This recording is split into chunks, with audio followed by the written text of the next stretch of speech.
Magaalaa kana keessa saayiboottan ta'e ililliifama gootee bakka ililliifame akka jaalannee duukana hundammoo kan caalu rabbii jecha illiifama wal wal jaalanii raayyaa waan fuudhan saayyaa obbolummaa islaamaa daankutuu nafu baay'eedha wanti muumina jidduu dhufu khidmaadheen islaamaatti wanti ta'uu gufu shayxaannin siif jinni silaa nama arrafu ajansa hanguma khayriin citee hafu yoomuu nurraan laafu wargannaani nubadaaf tedini rahmata keetini walhasaduun sidas diinii dagachuudha akhlaaqa islaamaa fahamuu dhabuu raajii duwwaadha wal mufannaa rakkoo walii gammaduudha ammuma humna ofii miidhuu barbaaduudha jedhanii ol ka'uun beekumsa dhabuudha rakkisuun bal'isuun rabbumaaf dhuunfaadha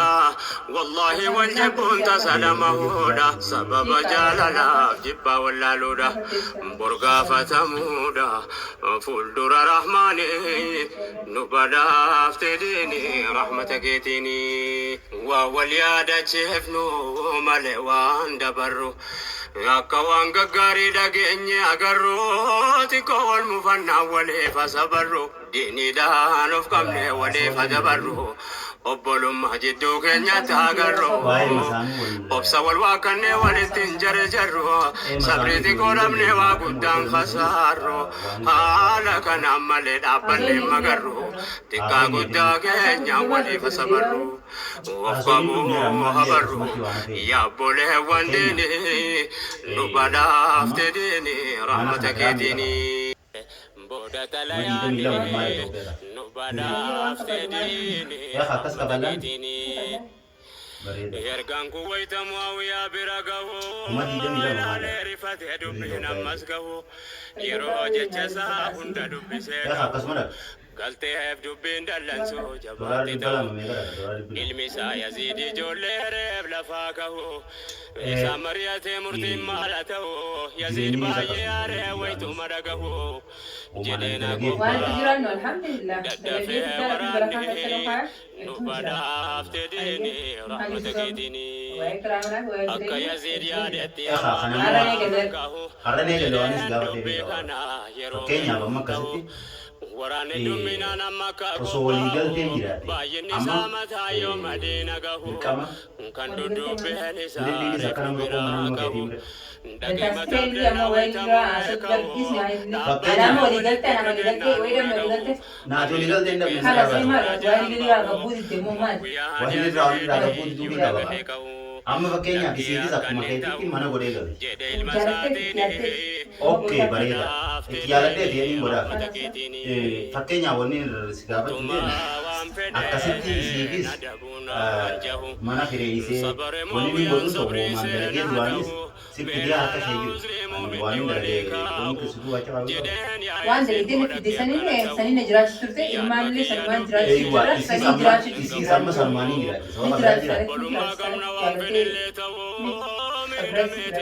kan jaaladhee ni jiraachisaa bara sanumarraa jiraachisa fakkeenyaaf yoo walii galtee jiraate kunoo manni lafa ta'a asitti bira galchitee waan silaa bakka lamatti iddaa waligalte isa duraa wayii qabnaaree baar haasoo akkuma asoo jirsa fakkeenyaaf amma waan dalagee sitti tusanii bakka lamatti iddaa fuudha walii galtee yoo jiraate asumatti bira galchitee wanni sun yoo bakka takkatti oole iddoo wayii yaadatu wanni si gaafatu kanarra waligalte duraan waligalli waan akka inni fadhanii yaadne saniif atis tanuma kana irratti hojii biraatti idaalte dirqama keetti hojii biraatti idaalte dirqama jaartiin dabalee jiru jaartii dabalatee hojii dabalattee akkasitti dalagatee jiraachiste ka duraan silaa fakkeenya wanni silaa duraan dalagatee argamu kan tuqamne dalagaa biraa isii keessee dalagaa biraa sitti seenaa alaabimmaa kiyya dalagu jirtaan ta'uunis waan dalagee sitti jiraachistare waan abbaan okay bareeda waan inni dalagu waan kaan dalagu hin beektu oo waan inni duraan dalagu sana addaa fuudhee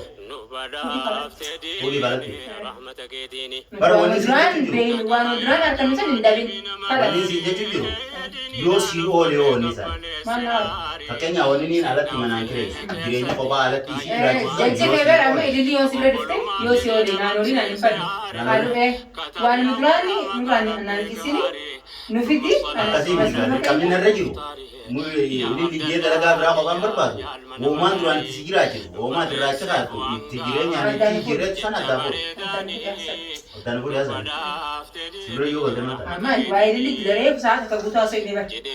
Ammas deemnan waayilli maali haasawaa siin dhuftu?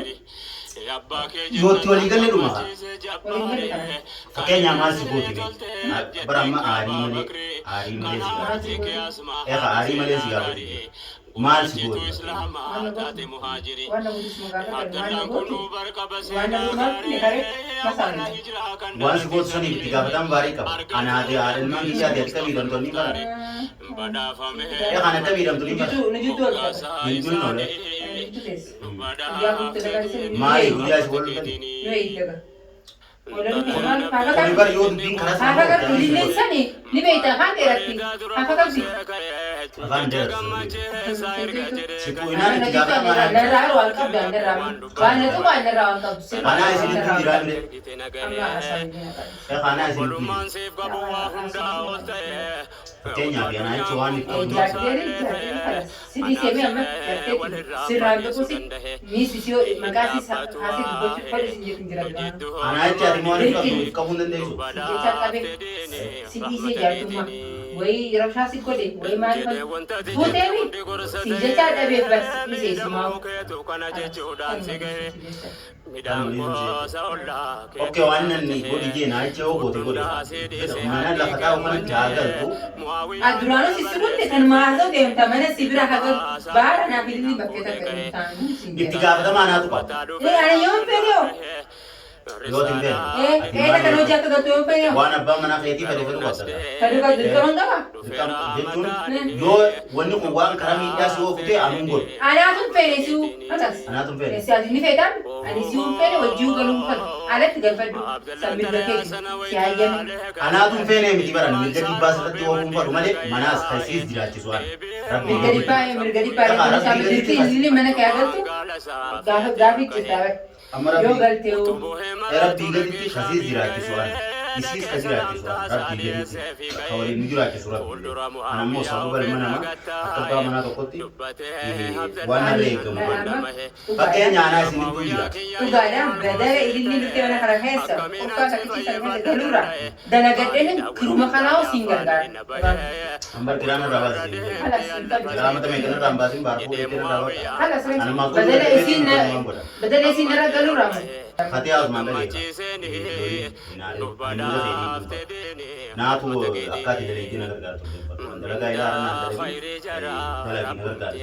Ammallee dhabeetiin ansaan godhuun numaan garuu addaa fageenya keessatti.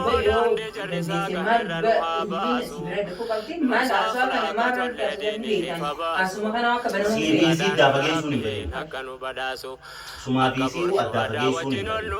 Waa'ee dinagdee fi jireenyaa wanni siyaasee dhuguma otoo walii galtee jiraate wanni baasii biraa na baase wanni cimsii qaba. Gama biraatiin ammas sangodhuu keessatti anamma maaliif haasoo kana hunda haasoo itti hoote wali CBC dhiyeessu. CBC wali dhiyeessuu kana keessatti rakkoon uumamtu yoo jiraate narrattis nu sodaatu itti gaafatama waan san hunda akka qabu waan fakkeenyaaf ililliin yaa'ii rabshaa na gootutti anutti godhesi waan na gootu hin qabu anas lafa isii godhu garuu anaatu isii walitti hidhattee hojii ana ati haadha maaliif fakkeenya anaa isinitti jiran nu egaa ooluun isin egaa ooluun ililliin as dhuftee fakkeenya sibira galtee CBC'n nagee walii qabaatanii fuula isii jijjiirraan itti gaafatama sana naaf Ati ani yoo isuma sanuu mana kana keessa hojii jiraachuu hin barbaadne. yoo hojii jiraachuu hin barbaadne لك الحمد ربي أرجو ما كيتني نبدا fakkeenyaaf ilmi namaa tokko nama أفتديني لك الحمد nama sanbar miidhaa inni si miidhe laaluu dhiiftee rabbii ilaaltee yoo dhiifama gooteef rabbiin zambii deebitee Sababni ilaaluun isuma sanuu dhiisee silaa. سينا نموت ما همني rabbiin zambii deebilee dhiifama si godhu. Hulii deebilee dhiifama si godhu. تديني قبلو obsa waliif dhabne siyammee sun barbaadis rabbi hojii wal suruu kun rabbi hojii wal suruu kun akkan fakkeenyaaf ammoo ilillii fi fatiyaan akkanuma waliin haa oodelu fatiyaan ilillii haa oodelu ililliinis bakkuma feete haa jiraatu jechuun rabbi hojiilee wal suruu dandeeyaa waan biraa yoo dhabe sii fi ilillii waliif fayyisee gammachuun wajjin isiinis ala jiraattee atis gammachuudha akka nama tokkootti wal dubbiftanii yoo jiraatan alatti illee sirraa jiraachisuu garuu akkama jirtu kanatti maqaa isii dhaga'uu ba'aatiis hammeenya kana qabaachaa fi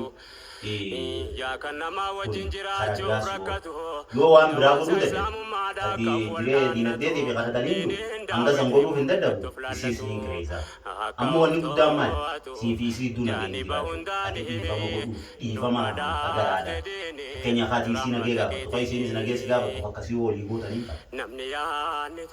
kun ammoo baariif jecha osoo hin ta'in rabbiif jecha waan godhannuu qabu rabbiif jecha dhiifama godhaneetiif hin jira haati amma dura jechaa ooltu sun aariin garaa fee keessa jiru ni beeka isi berani gizuma waa'ee si dhagee aariin san nakkaati malee okkee aariin si garaan jiruuni amma bilbilii isa laamee dhiifama gooteefimi nagee rabbiif rasuula ummate yaa namni obbolummaadhaan wal mararfate namni mufatullee walii dabarfate obboleessa islaamaati gargaanfate rabbi sabiratti sabri guduunfate waliif sabaruu kana hadeessa dubbate dubbii laaftuuse biran dabrini nu badhaafte rahmata keetiini fakkaate waan akkasii gaafata nama jaarsa keenya darraa fudhate manuma keenya keessa taa'ee jaarsa narraa fudhate nagii akka osoo hojii akka bashannanii hojii haasee hojii jiraachuu kanuma akkasii jiruun sirraan fudhanne ansi biraan jira